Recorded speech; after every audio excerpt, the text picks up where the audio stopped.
Vieš, čo znamená drei schmutzige Namen? 3 špinavé mená. Presne tak.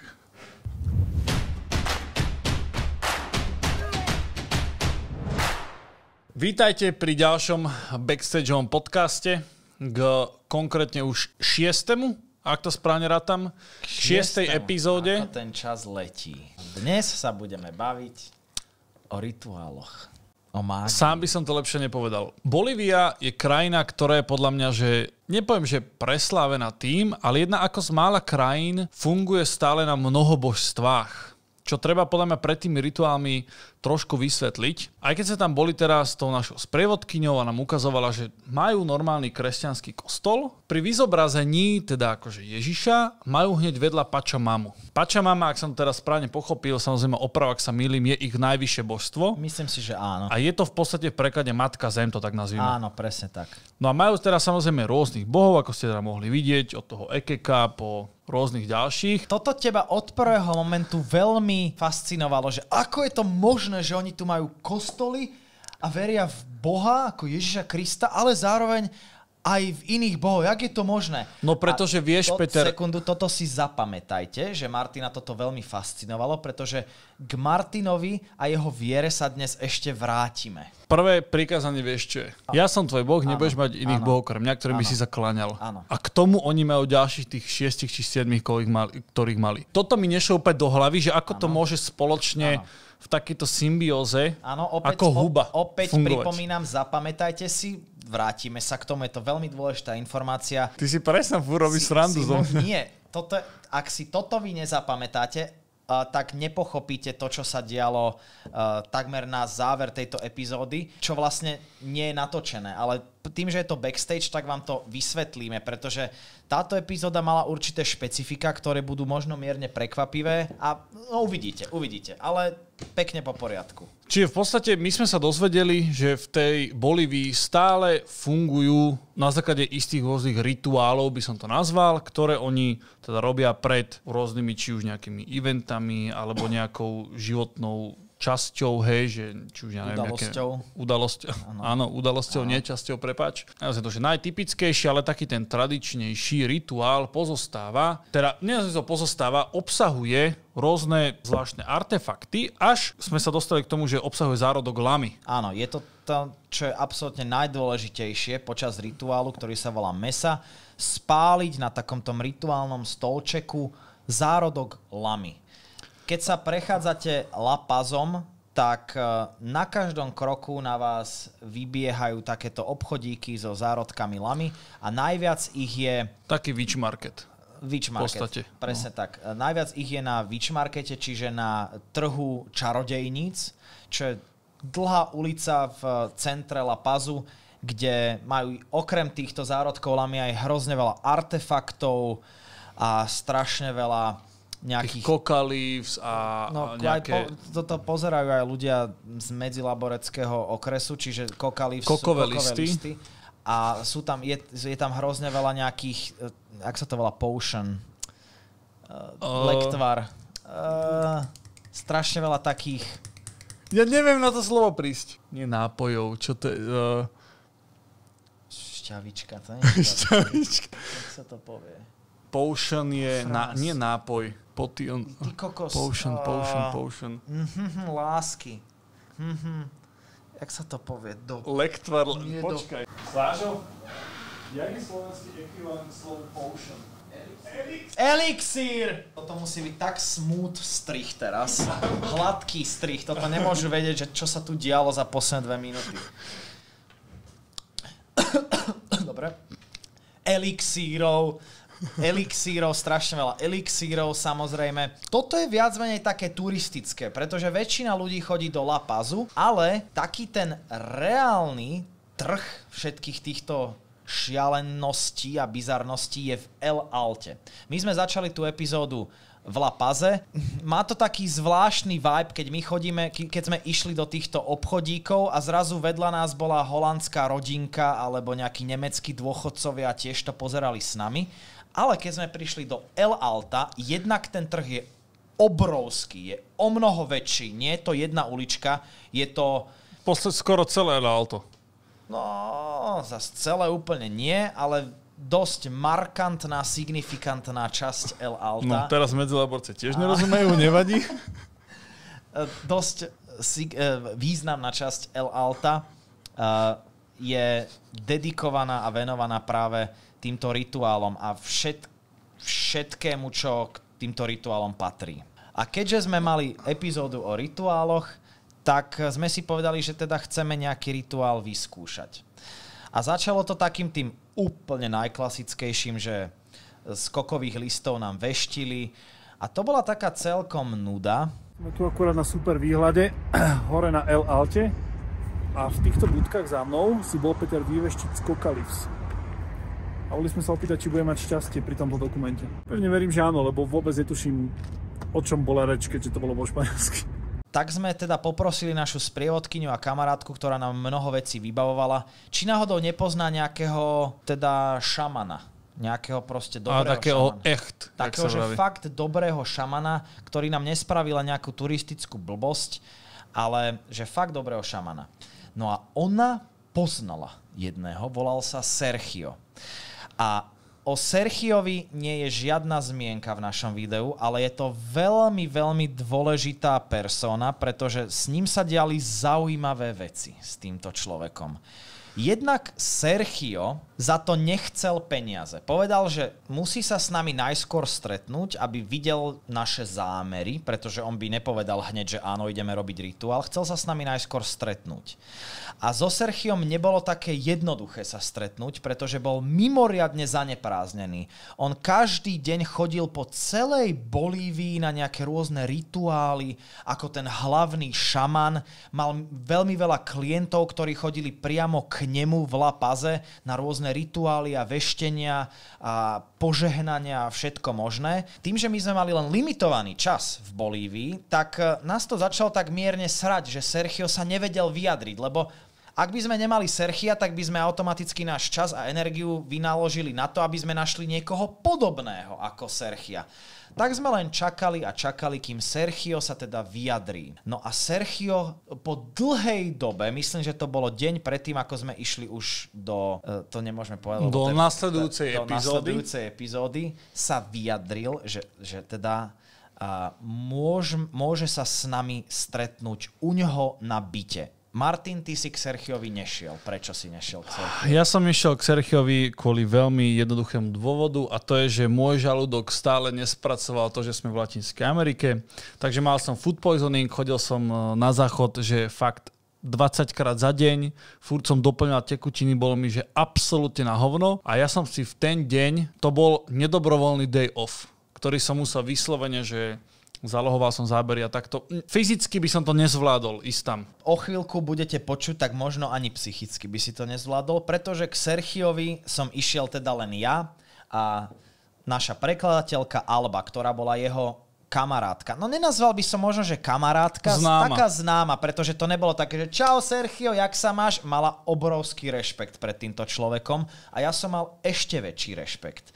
Sergio býval, ja by som povedal, že v mrakodrape. Na to, že bol šaman, tak sme išli do nejakej zvláštnej časti La Pazu a bol to naozaj, že asi povedal by som, že 30 poschodová budova. Čakali sme najskôr na recepcii, pretože Sergio mal ešte nejakú klientku, čakali sme tam asi 3/4 hodinu, očividne ten rituál sa predĺžoval a potom teda napísal Albe, že môžeme prísť k nemu. Ja som naozaj nevedel, čo mám čakať. Alba ma ale vystríhala, že má mať fakt obrovský rešpekt, že to je vážený človek v šamanských komunitách, nemám si z ničoho robiť srandu, pretože Alba ma už poznala, že si občas robím srandu z nejakých vecí. Tak som teda tam išiel s veľmi sklopeným, jak sa to povie? Čo majú zrakom? Nie. Keď máš... Je chochol? Chocholík, áno. No? Nazvime to, že išiel som tam s veľmi sklopeným chocholíkom. Chocholom. Neviem, či toto je úplne gramaticky správne. Ale išiel som tam teda s rešpektom. Sergio teda otvoril dvere do jeho bytu. Prvý zmyslový vnem, čo som mal, bolo, že ten byt smrdel ako tie incense sticks, jak sa to volá? Voňavé tyčinky. Ale že extrémne. To nie je ako keď si zapalíte 2-3 a rozvoňajú vám byt. Toto bolo normálne, že tak 5 balíkov. Korenistý, extrémny zápach a bol tam mierny taký dym. Ja som vchádzal do dymu. do jeho bytu. Druhý zmyslový vnem bol zrakový vnem a ten byt, to keby ste videli, je taká škoda, že ja nemám fotku alebo nejaké video, lebo som nemohol tam nič točiť ani fotiť, on mi to zakázal. Tam boli vypchaté supy. Na každom rohu bol nejaký obrovský vypchatý sup a vypchaté nejaké vtáky a hrozne veľa lebiek. A ešte som zabudol povedať, že v El Alte sme dostali inštrukcie od Serchia tesne predtým, ako sme tam prišli, že pre jeho lebky musíme kúpiť špeciálny typ kvetiny.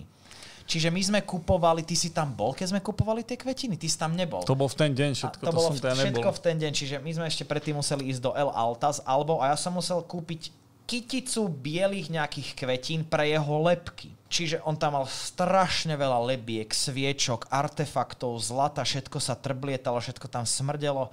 Naozaj veľmi, veľmi zaujímavé. Ten človek mal auru. Ten človek mal obrovskú auru. Už len keď mi podával ruky, tak sa tak na mňa hlboko pozeral a ja som mal z toho až zimomriavky. Ja som myslel, že on mi vidí do duše. No a sadli sme si u ňoho teda v kuchyni u Serchia, on si zapálil cigaretu. Ja som asi nikdy v živote nevidel človeka, ktorý by tak dlho poťahoval z tej cigarety. On vyslovene poťahoval, že 4 sekundy, že...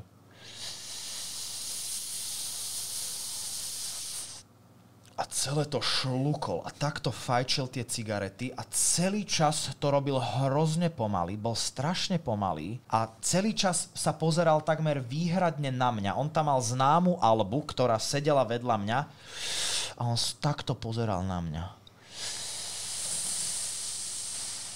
A vedel po anglicky, ale vôbec so mnou nekomunikoval po anglicky. Celý čas sme komunikovali po španielsky. Neviem, prečo so mnou nechcel sa rozprávať po anglicky, pretože on býval niekoľko rokov v Anglicku, vo Veľkej Británii. Vyžarovalo z neho niečo. Neviem, či to bolo pozitívne, ale negatívne, ale ja som sa tam necítil až tak komfortne. Mal som pocit, že mi vidí do duše. A začal sa ma teda pýtať rôzne otázky, že aký je náš zámer s týmto dokumentom, čo konkrétne chceme, aký chceme rituál, a ja som normálne až koktal, ako som bol nervózny z neho. Ale myslím si, že asi po pol hodine sme si tak našli spoločnú cestu, on už fajčil asi 18. cigaretu týmto pomalým štýlom. Prepáč, že ty nehovoríš, ale ty nemáš... Ty za chvíľu budeš hovoriť. Za chvíľu budeš hovoriť. No a náš tento dialog skončil tým, že Sergio sa spýtal, či pri tomto rituáli, ktorý chceme natočiť, budem len ja. A ja, že no áno, rád by som tam bol, ako keby sprievodca týmto našim dokumentom a seriálom,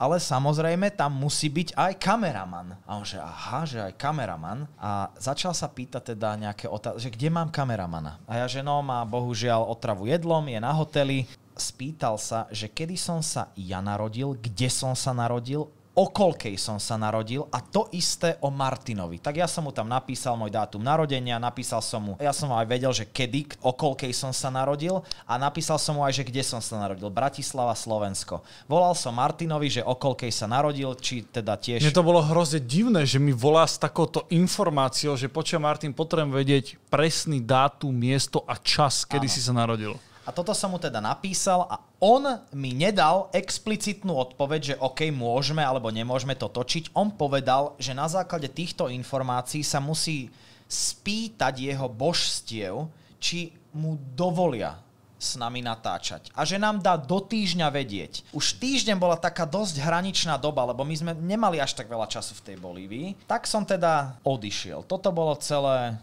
naše stretnutie. Spolu som tam bol asi hodinu, bol som z toho taký omámený z celého tohto a museli sme teda čakať. Asi po 5 dňoch mu božstvá dali vedieť a Albe napísal SMS-ku, že božstvá sú so mnou v poriadku, ale s Martinom úplne nie. Martin, mikrofón je tvoj. To bolo niečo, čo keď mi Peter oznámil, tak ja som bol taký, že jak, že nie sú so mnou v poriadku. No, že ty máš niečo v sebe také zlé, ktoré proste, že nemôžeš byť pri tom rituáli, lebo by mi to ublížilo, že by som pri tom rituáli. A ja neviem prečo, naozaj úprimne neviem prečo, mňa sa to že hrozne dotkla táto veta, že ja čo sa snažím byť s každým za dobre, tak ja som bol za toho hajzla, ktorý... Nie hajzla, diabla. Diabla. Mal si proste v sebe niečo diabolské, Martin. Prepáč, že som to nezveličil tak ako ty. A proste, že kvôli mne sa to nemôže proste celé odohrať. Nemôžeme ísť natočiť s ním ten rituál. A ja som vtedy, že niekoľko hodín som do teba hustil. Ty si bol v prdeli, že celú Bolíviu ešte aj keď som náhodou trošku štrkača bosou nohou pošteglil, tak si to veľmi, veľmi zle znášal. Ja neviem prečo, mňa sa to proste hrozne fakt sa ma to, že dotklo, že snažíš sa a potom ti niekto taký, že čo ťa v živote nevidel, čo vie dátum toho narodenia, ti povie, že ty si proste diabol a nemôže to isté...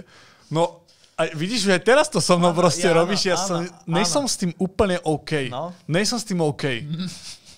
A bolo to niečo, čo nás hrozne ovplyvnilo a on nám teda navrhol, že môžeme ísť s ním, mohli by sme v teoretickej rovine ísť s ním točiť rituál na jazero Titicaca. Ale keďže ja som ten zlý, zopakujem diabol, tak by sme nemohli ísť autom, museli by sme ísť autobusom a museli by sme mať niekoľko zastávok, počas ktorých by som ja musel spraviť nejaký rituál, aby očistný, áno, očistný rituál, aby som mohol teda s nimi niečo ísť. Niečo ako exorcizmus, keďže máš v sebe diabla. Áno, presne tak. Nakoniec v podstate my sme nevedeli, či teda môžeme s ním ísť, nemôžeme s ním ísť, ale skončilo to pri tom, že nazvem to takto, že ja som to odmietol. Ja som povedal, že nepôjdem o 5 ráno s úplne neznámym týpkom, nejakým autobusom sa trepať, potom po týždni, čo sme mi boli v tej ďalšej epizóde, ktorú uvidíte, aby sme nevedeli, čo sa bude diať, jak to bude vyzerať, on sa nevedel hrozne vyjadriť a stále bol vo mne diabol. Áno, a akože Sergio ti bol nesympatický. Bol mi hrozne sa mi stal nesympatický, aj keď som ho v živote nevidel. Nazvem to takto, že ja som voči tomuto mal, že proste, že rešpekt. Ale pre mňa je to niečo, že keď ty máš proste vieru, toto je niečo, v čo ty veríš a ja v to neverím, logicky, mne to v podstate sa mi to nemôže nič spraviť. Ja by som si nedovolil o niekom povedať, že má v sebe diabla a že proste je neviem aký, na základe akože dátumu narodenia. Je to jeho vec, on v tom podstate nejak funguje, ale ja nechcem byť toho súčasťou, pretože on keby ma odmietol, ale ja som bol, úprimne som bol tomu, že otvorený. Že keď tam proste pôjdem a niečo sa stane, tak sa v podstate niečo stane. Ale nešiel som s tým, že wow, super, ideme robiť rituál alebo niečo. Bol som taký, že budem to točiť, ale nejak sa ma to netýka. Bolo vidieť, že si do toho naozaj nechcel ísť a keďže ja rešpektujem tvoju vieru, tak sme si teda povedali, že kašleme na Sergia. Ale tak tam skôr išlo o to, že ja už by som tam bol s tým pocitom, že toto je človek, ktorý ma od prvého momentu proste odsúdil. Na Sergia sme sa teda vykašľali a čakala nás dosť náročná úloha nájsť v pomerne krátkej dobe niekoho podobného ako Sergia a toto sme riešili s Albou, s nejakými jej známymi, s miliardou ľudí.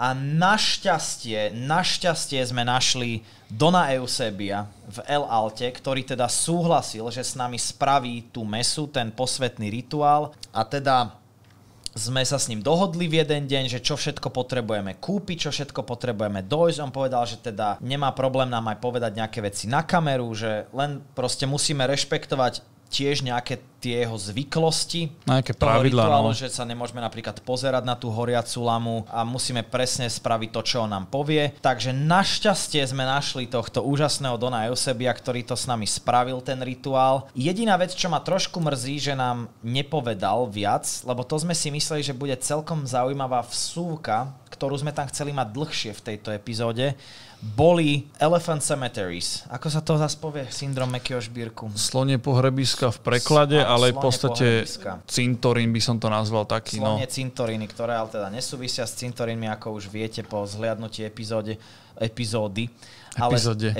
ale s tým, že vlastne v Bolívii je naozaj obrovský problém s alkoholizmom a mnoho týchto nevyliečiteľných alkoholikov prichádza páchať samovraždy do týchto sloních cintorino, čo sú ilegálne hotely, kde vám dajú 96% alkohol v takej kadi alebo v kýbli s takou žufanou. No a vy ako alkoholik na matraci, ktorú vám dajú a v takej malinkej odpornej zatuchnutej tmavej miestnosti bez okien sa vlastne prepijete do bezvedomia a smrti. No a my sme dostali avízo a echo, že proste v jednej časti La Pazu sa nachádza takéto pohrebisko. Vyzeralo to naozaj otrasne ten vchod do nejakej budovy takej ošarpanej, takže nemáme nič ohľadom tohto, máme tam len rozhovor s Maxom, čo bol vlastne sprievodca v La Paze, ktorý dosť veľa vedel o tejto problematike, ale nakoniec sme si povedali, že možno aj dobre, že sme do tohto